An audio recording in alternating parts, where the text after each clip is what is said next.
గల్లా మాధవి అనే నేను శాసనసభ సభ్యురాలిగా ఎన్నికైనందున శాసనం ద్వారా నిర్మితమైన భారత రాజ్యాంగం పట్ల నిజమైన విశ్వాసం, విధేయత చూపుతానని, భారతదేశ సార్వభౌమత్వాన్ని, సమగ్రతను కాపాడుతానని, నేను స్వీకరించబోయే కర్తవ్యాన్ని శ్రద్ధాశక్తులతో నిర్వహిస్తానని దైవసాక్షిగా ప్రమాణం చేస్తున్నాను.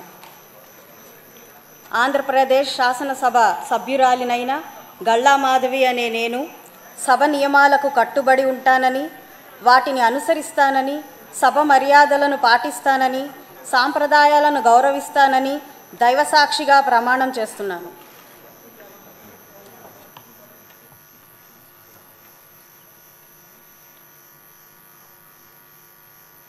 శ్రీమతి మాధవి రెడ్డప్ప గారి